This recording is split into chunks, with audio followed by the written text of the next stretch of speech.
Hello and welcome to देसी experience और मैं हूं गोगलू। सबसे पहले तो बहुत बहुत माजरत कि काफ़ी टाइम से कोई वीडियो नहीं आ रही थी। अगर आप मुझे इंस्टाग्राम पे फॉलो करते हैं तो पता होगा कि क्या मसरूफियात थी। मैं ट्रैवलिंग भी कर रहा था और फिर सितंबर में कॉमिक कॉन है और अक्टूबर में एक और कॉमिक कॉन है। तो इस दफ़ा हम लोग दो कॉमिक कॉन कर रहे हैं।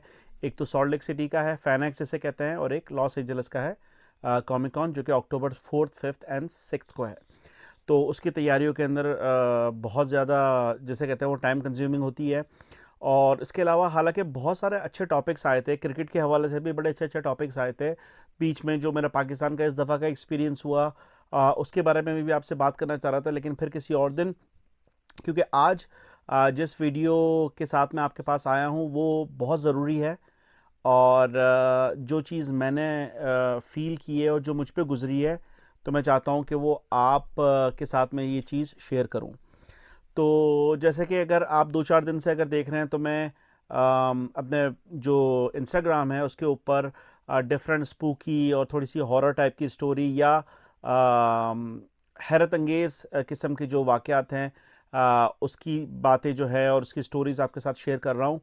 तो बेसिकली होता यूँ है कि जब भी सितंबर और अक्टूबर की वाइब आनी शुरू होती है यहाँ पे यूएस के अंदर, तो हवा में खुनकी आ जाती है, पत्ते जो है वो झड़ने लग जाते हैं। तो जिसे कहते हैं ना कि एक अजीब सा माहौल बन जाता है। फिर आपका दिल चाहता है यार कि थोड़ी जो है वो हॉरर मूवीज़ देखें या इस तरह का। और क्योंकि टेलीविज़न पे भी उसी तरह के चैनल पे जो है प्रोग्राम आ रहे होते हैं, क्योंकि हेलोवीन करीब होती है। और अमेरिकन्स और वेस्टर्न से अच्छा अपने जो त्योहारात को सेलिब्रेट करना, इनसे अच्छा और कोई नहीं कर सकता है। तो वो पूरा एक माहौल बना हुआ है। वॉलमार्ट जाते हैं तो वहाँ पे हेलोवीन की डेकोरेशन और ये वो। बाकी मैंने आपको हेलोवीन डेकोरेशन की भी वीडियोस मैंने अपने उसमें डाली है। प्लस हेलोवीन का जो बैकग्राउंड है, जो हिस्ट्री है, उसकी भी एक वीडियो है। अगर आपने नहीं देखी है तो मैं लिंक जो है वो डिस्क्रिप्शन में डाल दूंगा। तो खैर, अम, हुआ यूं कि जैसा कि मैंने आपको बताया कि इस तरह के टाइम के अंदर हॉरर मूवीज़ देखते हैं, तो मैं मुझे काफ़ी शौक है हॉरर मूवीज़ का। और हॉलीवुड की हॉरर मूवीज़ से टू बी ऑनेस्ट मैं काफ़ी फेड अप हो चुका हूँ।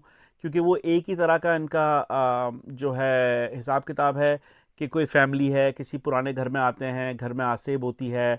पहले कोई फैमिली है, वो वहाँ पे ख़ुदकुशी की होती है, वो सेलर के अंदर कोई दफनाया हुआ होता है, उसकी जो है लास्ट रिचुअल पूरे नहीं हुए हुए होते। या कोई कोई डॉल होती है, उस डॉल के अंदर वो आ जाती है। या कोई बुक ऑफ ईवल होती है, उसको पढ़ने से हम कोई ईवल समन कर देते हैं। या कोई लड़की होती है जो फलाना फलाना प्रीस्ट को बुलाना चाहती है, उससे उसका बदला होता है आबा और अजदाद का। लाइक मतलब बहुत ज़्यादा, जिसे कहते हैं ना कि बहुत सारी फिल्में देखी हैं, उनमें बहुत कॉमन थीम है, कोई बहुत यूनिक नहीं है। तो इस वजह से मैंने अपना जो होराइज़न है थोड़ा एक्सपेंड किया। और खैर मैं तो 99 से दूसरे मुल्कों की मूवीज़ देख रहा हूँ। लाइक चाहे वो कोरियन हो, रशियन हो, हांगकांग हो, जापानीज़ हो, स्वीडिश हो, पॉलिश हो, और भी जो ईस्टर्न यूरोप वगैरह की है। तो मैंने एक अभी हाल ही के अंदर एक फ़िल्म देखी थी, वेरोनिका। वो भी बड़ी मज़ेदार फ़िल्म थी। वो मेरे ख़्याल में स्पेनिश थी या साउथ अमेरिका की किसी मुल्क की थी। और एक और बड़ी ज़बरदस्त मूवी थी, वो बहुत पुरानी है, let the right one in या लेट मी इन। फिर उसकी वो रीमेक भी बनाई उन्होंने हॉलीवुड में, लेकिन वो चीज़ नहीं बना सके जो वो ओरिजिनल थी। स्वीडिश थी मेरे ख्याल में, correct me if I am wrong. तो खैर, इंडोनेशिया की मैं हॉरर मूवीज़ अक्सर देखता हूँ। उसकी वजह ये है कि एक तो वो बहुत रेलेवेंट होती है, ठीक है ना। क्योंकि वो बीइंग अ मुस्लिम, हमें पता है कि अक्सर बताया गया है कि भाई इस तरह की कोई चीज़ है तो आयतुल कुर्सी पढ़ लें, चार कुल पढ़ लें, पाक साफ रहें तो आपके ऊपर नहीं आती हैं चीज़। कहीं अगर बाहर हो और कहीं झाड़ियों वगैरह में पेशाब वगैरह ना करें, गंदी जगह पे ना बैठें, इस तरह की चीज़ें। तो वही सेम चीज़, वही सेम माइंडसेट इंडोनेशिया में भी है, क्योंकि वहाँ पे भी जाहिर सी बात है मुसलमान की बहुत बड़ी तादाद है। और और बड़े अच्छे मुसलमान हैं वो भी। तो बेसिकली उनकी फ़िल्मों के अंदर ये जैन और आयतल कुर्सी और इस तरह की बातें होती हैं, तो वो एक रेलेवेंट लगती है। खैर बहुत ज़्यादा लंबी हो गई, मैं आपको बताता हूँ कि बेसिकली आज की वीडियो का मुद्दा क्या है। आज मैं आपको जो है इस मूवी के बारे में बताने जा रहा हूँ जिसका नाम है ग्रेव टॉर्चर या कब्र का अजाब। तो बेसिकली मैं कल नेटफ्लिक्स पे ऐसे ही जो है वो ब्राउज़ कर रहा था, तो मेरे सामने ये आई। उसके अंदर जो उसका सेंट्रल आइडिया है, जो उसका समरी जो थी, वो ये थी कि भाई एक लड़की जो बिलीव नहीं करती है कि कब्र का अजाब रियल है, तो वो एक बहुत ही घिनौने किस्म के इंसान की कब्र में उतरती है देखने के लिए कि क्या कब्र का अजाब रियल है या नहीं है। ठीक है, तो बेसिकली बड़ा इंटरेस्टिंग मुझे लगा। मैंने बोला यार ये तो एक नया बिल्कुल वो है। ड्रैग मी टू हेल मैंने देखी हुई है, लेकिन वो इट्स मोर अबाउट कर्स की है वो। तो मैंने बोला चलो यार ये लगाते हैं। अच्छा, उसमें लगाया शुरू के अंदर एक स्टोरी इसकी स्टार्ट हुई है, बड़ी इंटरेस्टिंग स्टोरी है शुरू से, जो मैं आपके साथ शेयर करता हूँ। स्पॉइलर अलर्ट आपको अभी से बता दूँ, क्योंकि मैं एंड तक मूवी का बताऊँगा, बड़ी बड़ी चीज़ें नहीं बताऊँगा, लेकिन लगभग आपको मूवी की पूरी स्टोरी बता दूँगा मैं। तो बेसिकली होता ये है कि एक गरीब फैमिली दिखाई है इंडोनेशिया में। माँ बाप है, उनके दो बच्चे हैं। बेटे का नाम आदिल है, बेटा बड़ा है, और बेटी का नाम सीता है, वो छोटी है। लेकिन वो बेसिकली अपनी उम्र से बड़ी है। वो जो है वो मतलब कंट्रोल करने वाली और अपने आप को जो है ना सेक्रीफाइस देने वाली, कि भाई मैं ही सब कुछ कर रही हूँ, और इस तरह की उसका माइंड सेट है, बचपन से उसको दिखाया है। तो होता ये है कि एक दिन ये लोग बेकरी के अंदर होते हैं और बात कर रहे होते हैं कि भाई आजकल वो अमेरिकन कंपनी जो है वो डोनट्स वगैरह के जो है वो यहाँ पे बेकरीज खोल रही हैं, और लोग ज़्यादातर वहाँ से ख़रीद रहे हैं, हमारा लोकल बिज़नेस कम हो रहा है, हमें बेकरी बेचनी पड़ेगी, ये वो इस तरह की बातें हो रही होती है। इतने में माँ और बाप जो हैं वो अंदर बेकरी के अंदर सामान बनाते हैं, और बच्चे जो हैं वो फ्रंट पे कस्टमर्स डील करते हैं। तो इतने में जो बच्चा जो है लड़का, वो मुझे उसको जो है ना ऑटिज़म है। तो वो जो है ना काफ़ी चुप चुप रहता है, और लोग उसको, लड़के उसको बुली भी करते हैं, लेकिन बहन उसको हमेशा हिम्मत देती है कि भाई तू you have to stand for your rights. तो इतने में एक आदमी आता है, उसके हेडफोन्स लगे हुए होते हैं कान में, और घबराया हुआ बिल्कुल, चेहरे में पसीना, और वो एक ऑडियो कैसेट जो है वो आदिल को दे के जाता है। कहता है ये कैसेट पकड़ो, और यही हमारा असल मकसद है, और इस तरह की कुछ बात बोल के उसके पास जाता है। वो अपनी बहन को नहीं बताता कि भाई ये क्या है, वो छुपा लेता है। इतने में तीन कस्टमर बेकरी के अंदर आते हैं। उसमें से दो कस्टमर मियाँ बीवी होते हैं, वो आपस में लड़ रहे होते हैं किसी बात पे, और जो जो तीसरा कस्टमर होता है वो आके अपने गले में से 10 रुपए चुरा लेता है। तो उसका हाथ पकड़ लेती है लड़की जो होती है सीता, कहती है कि ये क्या कर रहा है। तो अपनी भाई को बुलाती है कि भाई मेरी मदद करिए, 10 रुपए चुरा रहा है। तो भाई तो वो मतलब एक तो वैसे बेचारा डरपोक होता है, और ऊपर से वो आदमी उसको कुछ बोल के जाता है, वो उसी के उसमें शहर में होता है वो। तो वो कुछ नहीं करता, तो अपने माँ बाप को बुलाती है कि वो बंदा 10 रुपए लेकर भागा है। तो दोनों माँ बाप जो है उसके पीछे भागते हैं। बताती नहीं है कि 10 रुपए लेकर भागा है, ये बोला पैसे लेके भागा है। तो भाई माँ बाप समझेंगे कोई ज़्यादा पैसे लेके भागा है वो। तो वो जैसे ही माँ बाप उसके पीछे भागते हैं, तो एकदम से एक खुदकश धमाका होता है, और वो जो आदमी जो पहले आया हुआ होता है हेडफोन्स लगा हुआ, वो खुदकश बमबार होता है, और वो खुदकश हमला करता है। उसमें 30-35 लोग जो है वो जाँ बहक होते हैं, उनमें उनके माँ बाप भी हैं। वहाँ पे वो सीन ख़त्म होता है। अगला सीन स्टार्ट होता है कि ये बच्चे जो है गवर्नमेंट ने इनकी रिस्पॉन्सिबिलिटी ली है, और शहर से एक दूर एक इस्लामिक बोर्डिंग स्कूल है, वहाँ इन दोनों का एडमिशन हो गया है। अच्छा, अब बेसिकली ये थोड़ी सी रिबेलियस टाइप का दिखाया है लड़की को। तो सीन दिखाया कि क्लास के अंदर एक आलिमा वो उसको बता रही है कि कब्र में जब उतारते हैं तो दो फरिश्ते आते हैं, मुनकर नकी, और वो सवाल पूछते हैं कि तुम्हारा रब कौन, तुम्हारा दीन कौन सा है, और तुम्हारा पैगंबर कौन है, मन रब्बु का, और जो जो पूरे जो सवाल आते हैं। तो वो बता दिए कि अगर आपने अच्छे डीड किए हैं, अच्छे कर्म किए हैं, तो वो जो मुनकर नकी है वो आपको बहुत ही प्यारे लिबास में और बड़े नूरानी तौर पे आपको नज़र आएंगे, और आप जल्दी से उनका जवाब देके, ये 3 जवाब देके आप आराम से वापस लेट जाएंगे, और आप इसी तरह लेटे रहेंगे जब तक क़यामत ना आए। ठीक है, फिर आपको जो यौम हिसाब वाले दिन जो भी हिसाब किताब होगा। लेकिन अगर आप बदकार हैं, आपने गुनाह किए हैं, हक मारे हैं, कत्ल किए हैं, गुनाह कबीरा किए हैं, जो भी है XYZ, जो भी इस्लाम की गाइडलाइंस हैं या इंसानियत की गाइडलाइंस है, उसके हिसाब से नंबर 1 आप उसका जवाब नहीं दे पाओगे जो ये 3 सवालात करेंगे। और आप जब वो मुनकर नकी आएंगे तो वो इतने भयानक चेहरे के होंगे कि आप कुछ कह नहीं पाओगे। तो वो कहती है कि आदमी तो ऑलरेडी मरा हुआ है, इंसान जो कब्र में जाएगा वो ऑलरेडी मरा हुआ है, वो कैसे डरेगा, पहली बात। दूसरी बात, अगर कोई मरा हुआ है उसको आपके उसको टुकड़े करो, उसको सांप डसे, उसको उसका उसका भेजा निकाल दे, लेकिन वो तो मरा हुआ है, उसको तो कुछ नहीं होगा। तो आलमा जो है वो कहती है कि तुम्हारे जैसे बहुत सारे बच्चे और भी थे और यहाँ आए, और अल्लाह ताला ने उन सबको दिखाया है, और वो सब जो है हिदायत पाकर गए हैं यहाँ से। तो खैर वहाँ से वो बात ख़त्म होती है, लेकिन वो लड़की कहती है मैं तो बस यहाँ से निकलूँगी। तो शाम होती है, वो अपने भाई को बोलती है कि आज शाम को हम निकलेंगे। इस स्कूल से बाहर जाने के 2 रास्ते हैं, एक गेट है, लेकिन गेट पे जो है वो गार्ड्स वगैरह बैठे रहते हैं। और दूसरा एक एक सुरंग है, टनल। अच्छा, उस टनल के अंदर लोग कहते हैं कि वहाँ पे अजीबोगरीब आवाज़ आती है और वो आसिफ ज़दा टनल है, तो लोग वहाँ नहीं जाते। वो बिल्कुल एक जैसे कहते हैं ना, एक वीराने के अंदर है। तो वो कहती है नहीं मैं तो जाऊँगी, तो अपने भाई को बोलती है कि मैं आगे आगे चलती हूँ और हम लोग इस जगह से निकलेंगे और हम अपनी ज़िंदगी सुकून से कहीं और गुजारेंगे। जैसे वो आगे जाती है ना, तो उसको बच्चे के एक रोने की आवाज़ आती है। तो कहती है कौन है कौन है? तो कहता है मैं इस्माइल हूँ और मेरी मदद करो। वो कहती है पता नहीं, ये हो सकता है मेरा हेलुसिनेशन हो, क्योंकि ऑक्सीजन कम होती जाती है उसमें टनल के अंदर। वो आगे जाती है तो उसे एक छोटा सा बच्चा मिलता है, 8-9 साल का, 10 साल का, प्यारा क्यूट सा। लेकिन उसके ये ना यहाँ पे नाखूनों के निशान होते हैं और खून रस रहा होता है वहाँ से। तो वो बेसिकली वो कहता है मेरी मदद करो, मेरी मदद करो। वो बताता है कि मेरे साथ क्या क्या हुआ है। तो इतने में वो डर के वापसी दरवाजे जो जिस रास्ते से आए वो तो उस रास्ते की तरफ भागते हैं। तो टनल के फ्रंट पे जो है वो गार्ड्स और टीचर और प्रिंसिपल वगैरह सब खड़े होते हैं। तो वो कहते हैं अब तुम्हें सज़ा मिलेगी। लड़की को सज़ा क्या मिलती है कि वो सब वाइट स्कार्फ पहनते हैं, तो चूंकि लड़की ने भागने की जरूरत की है तो उसको लाल स्कार्फ पहना दिया जाता है, ताकि जैसे कि वो आपने इजी ए पढ़ा होगा या इजी ए मूवी देखी होगी। उसके अंदर है कि क्या कहते हैं, स्कारलेट लेटर जो था, उसमें वो आपको बताते हैं कि भाई आपने गुनाह किया है कोई, तो उस तरह वो रेड उनको पहना देते हैं। और लड़के का क्या होता है कि लड़के को सज़ा मिलती है कि जो जो बेनिफिशरी है ना वहाँ का, जो ये पूरा इस्लामिक बोर्डिंग स्कूल देख रहा है, वो बड़ा ही बदकार और बड़ा ही गलीज़ किस्म का इंसान होता है। वो लड़कों, अंडर एज लड़कों के साथ बदफैली करता है। तो वो जो जो उनकी जो टीचर होती है वो इस बात बड़ा कंसर्न करती है। वो कहती है कि ये बहुत गलत हो रहा है और इसी इसी वजह से जो है अपना इस्माइल की जान भी गई।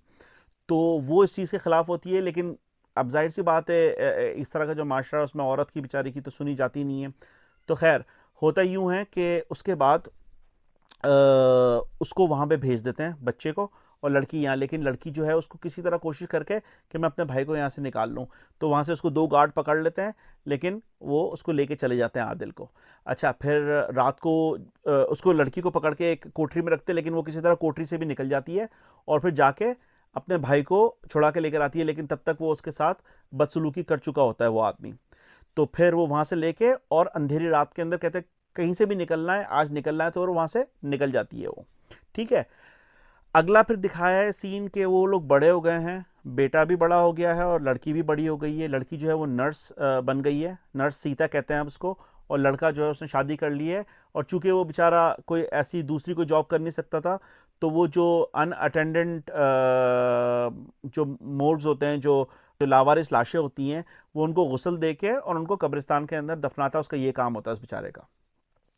तो इतने के अंदर इतने में वो अपना दिखाया कि भाई वो जिस नर्सिंग होम में वो काम करती है, वो बहुत ही आलीशान किस्म का नर्सिंग होम है। बहुत ही अमीर कबीर लोग जो है अपने माँ बाप को छोड़ के वहाँ जाते हैं, और वहाँ पे वो लोग गोल्फ भी खेल रहे हैं, टीवी भी चल रहा है, चेस खेल रहे हैं, एंजॉय कर रहे हैं लाइफ को, राइट।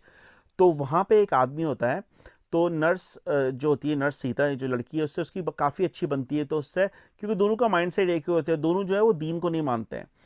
तो वो दोनों आपस में बात कर रहे होते हैं कि तुमने कैसे ज़िंदगी गुजारी और तुमने इतना पैसा कमाया, ये वो। लेकिन लड़की को पता होता है कि असल में वो आदमी कौन है।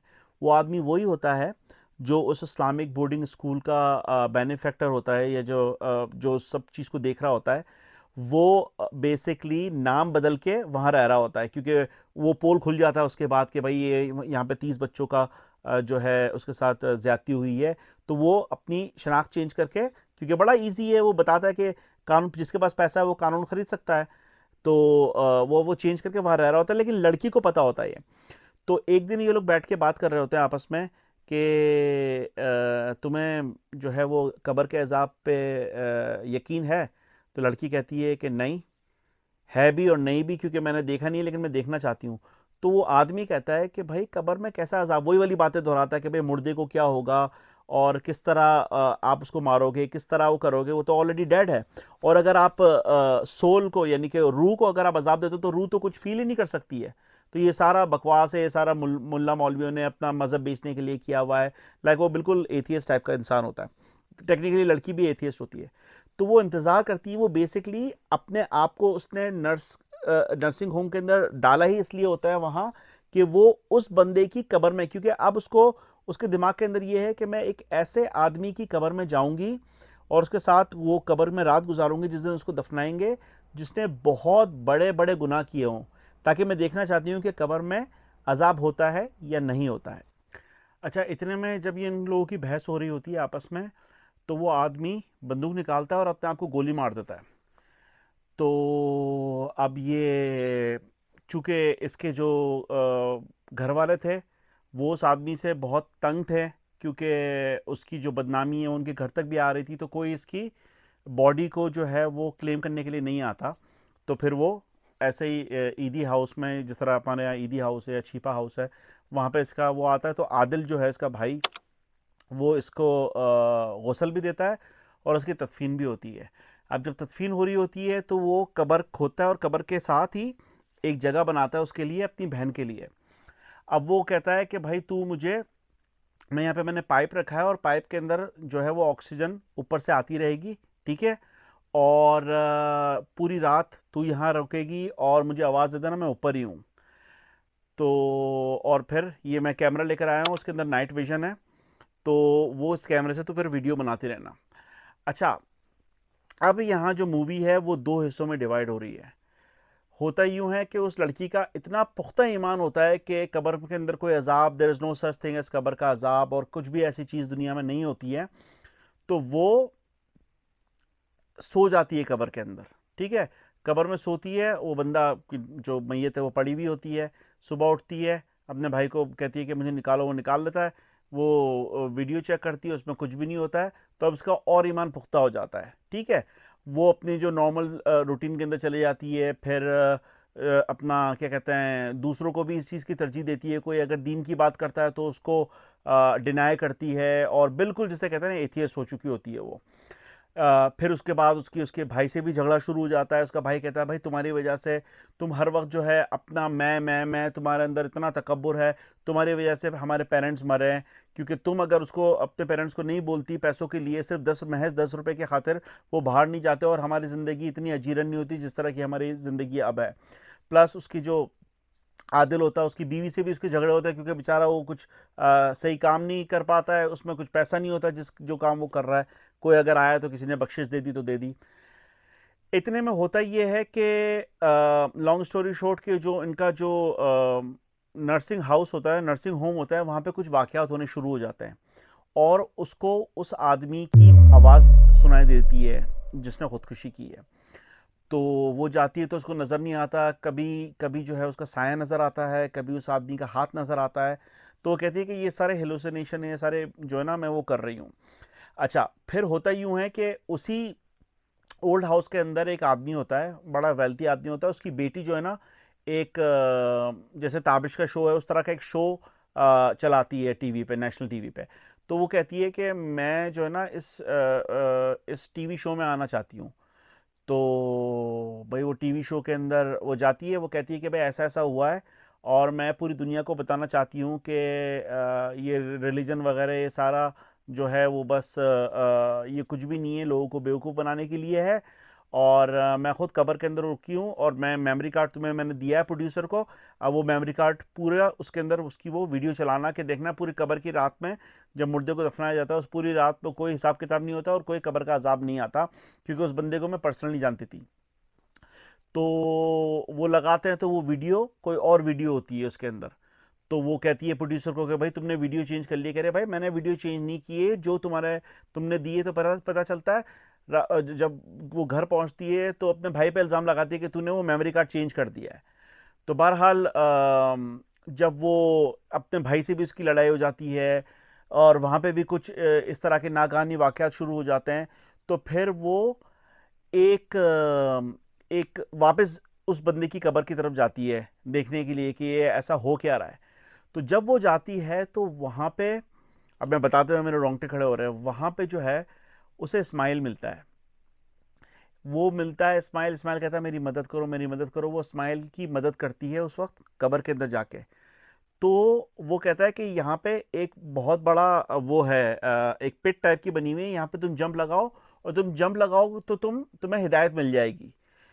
तो और देखते हैं तो पीछे उसका जो है वो जो जो मोलेस्टर होता है बंदा, उसका भूत उसके पीछे भाग रहा होता है। तो ये बेसिकली ये भागती है और उस पिट के अंदर जंप लगाती है। जब उसके अंदर पिट के अंदर वो जंप लगाती है तो वो वहीं पहुंच जाती है जहाँ जहाँ से वो उस मुर्दे के बराबर में लेटी भी है। यानी कि बेसिकली वो जो पूरी जो ये कहानी देखी है वो उसका ख्वाब होता है। फिर जब उसकी आंख खुलती है तो वो रियल अपना उस बंदे की कब्र के अंदर आंख खुलती है। यानी कि वो थोड़ी देर के लिए नैप लेती है और ये सारी जो चीज़ें थी जो उसको रियलाइज़ करवाया गया है, ये पूरी उसका उसका एक ऑल्टरनेट वर्जन दिखाया गया है, वो उसका ख्वाब होता है। लेकिन जब वो रियलिटी में देखती है तो उसको जो है चिंगाड़ने की हल्की हल्की आवाज़ आनी शुरू होती है। वो देखती है कि ये क्या हो रहा है, तो ऊपर से एक सांप आता है काला कलर का। वो सांप आता है और सांप आके आदमी के मुंह में चले जाता है। ठीक है, जैसे वो आदमी के मुंह में सांप जाता है तो आवाज़ आती है, मन रब्बुका, के तेरा रब कौन है। वो जो मुर्दा है वो खड़ा होता है और वो जवाब नहीं दे पाता है। और फिर साइड से जो मुनकिर नकी जो दिखाए हैं और जिस भयानक तरीके से उनको दिखाया है उसके अंदर, नीचे के नाखून और नीचे के जो दांत है वो यहाँ यहाँ तक। मतलब मैंने हज़ारों हॉरर फिल्में, हज़ारों नहीं तो सैकड़ों हॉरर फिल्में देखी होंगी, लेकिन इतना कभी ज़िंदगी के अंदर मुझे खौफ नहीं आया कि मैंने बोला यार ये क्या मैंने देख लिया है। इससे ज़्यादा भयानक चेहरा मैंने अपनी ज़िंदगी में नहीं देखा। फिर वो जो मुनकिर नकी आके वो सवाल करता है और जिस तरह की गरजती हुई आवाज़ में वो सवाल करता है कि तेरा रब कौन, तेरा दीन कौन सा है और तेरा तेरा पैगंबर कौन सा है, वो जवाब नहीं दे पाता। तो जो जो अजाब का जो जिक्र है कि वो कांटे वाला एक लोहे का वो मुंह पे मारता है, तो तश करके वो मुंह पे मारता है, उसका पूरा मुंह जो है ना ये अंदर चले जाता है और खून की छींटे। तो वो देख नहीं पाती है सीता, जो लड़की होती है वो इस तरफ करवट कर लेती है। ठीक है, अच्छा अब कैमरा क्या है कि लड़की का मुंह कैमरे की तरफ है और पीछे ये चीज चल रही है बैकग्राउंड में। तो अब जब वो वाली बात है ना कि यार मरे हुए को क्या मारोगे, तो जैसे उसको उसका मुंह मस्क करता है वो बनकर नकी जो उसका मुंह मस्क करता है, दोबारा से मुंह दोबारा बनता है और फिर दोबारा मारता है। फिर उसको वही तकलीफ होती है, फिर वो मरता है, फिर जिंदा होता है, फिर मरता है। फिर उसके बाद जब सवाल के जवाब नहीं देता है तो फिर वो सांप मुंह से इसके निकलता है, सांप मुंह से निकलता है और 8-10 उसके मुंह और बनते हैं और फिर वो एक एक करके उसके मुंह के ऊपर डसते हैं। और जो उसका चिल्लाना है, जो उसकी जो कर्ब उसने उसका जो दिखाया है, और जो लड़की जो बिलीफ के अंदर चिल्लाती है, वो अल्लाह से माफ़ी मांगती है, वो दुरूद शरीफ पढ़ती है कब्र के अंदर, वो आयतुल कुर्सी पढ़ती है, वो कहती है या अल्लाह ताला मुझे माफ़ कर, मुझे माफ़ कर, मुझे माफ़ कर। इतने में दरवाज़ा जो है वो ऊपर का जो इसका भाई बैठा हुआ होता है वो लकड़ी हटाता है और उसको वहाँ से ऊपर से खींचता है। तो मैं कह रहा हूँ कि जिस तरह इन्होंने विजुअलाइज किया है ना कब्र के अजाब को, कि भाई उसके बाद तो मैंने बोला कि भाई अल्लाह नहीं करे कभी ज़िंदगी में मेरे से कोई अल्लाह ताला गुनाह करवाए, और कभी नमाज भी नहीं छोड़नी है, कोई बुरे काम भी नहीं करने हैं, बंदे की life upside down turn around हो जाती है। तो अगर किसी के अंदर इतना जिसे कहते हैं कि बर्दाश्त करने का मादा है और इतनी हैवी फिल्म अगर कोई देख सकता है तो प्लीज़ ये फिल्म ज़रूर देखें। आपका ईमान ताज़ा हो जाएगा। कि हम बहुत सारे बयानात सुनते रहते हैं, अक्सर किताबों में भी पढ़ते रहते हैं, लेकिन जिस तरह की इन्होंने विजुअल रिप्रेजेंटेशन इसकी की है ना, मैं कहता हूँ हैट्स ऑफ टू इंडोनेशियन। बहुत ही ब्रिलियंट मूवी है, बहुत ज़बरदस्त, और बहुत लाइक इतनी कोई हाई फाई बजट की नहीं है, लाइक मीडियम बजट की मूवी है, लेकिन जिस तरह उसकी डायरेक्शन है कि मैं कहता हूं कि अगर आप हॉरर लवर हो ना तो आप हाथ चूमोगे मेरा कि गोगलू भाई आपने क्या फिल्म बताई है। और सिर्फ यही नहीं, इससे इस्लाह भी है, इससे इस्लाह है, और आपका एकदम जिसे कहते हैं ना कि नाउ यू हैव सीन कि क्या उसके अंदर होता है, क्योंकि आपने एक एक विजुअल रिप्रेजेंटेशन उसकी देख ली है। तो बंदा तो फिर कहता है नहीं भाई मुझे नहीं चाहिए आजकल की दुनिया में, सिर्फ आखिरत की देखूंगा और मैं दीन की करूंगा। हालांकि अगेन मैं बहुत ज़्यादा प्रैक्टिसिंग मुस्लिम नहीं हूं, लेकिन वो देखने के बाद भाई मैं तो मेरी ज़िंदगी चेंज हो गई है। तो भाई अगर ये वीडियो आपको पसंद आई है तो अपने दोस्तों में सब में शेयर करें। अगेन मूवी आप अपने ओन रिस्क पे देखें, क्योंकि इट्स रियली रियली गोरी, और उसके अंदर जो है नाजुक दिल वालों के लिए ये नहीं है फिल्म। तो मिलते हैं अगली वीडियो में। क्या बोलूँ मैं, गोगलू साइनिंग आउट।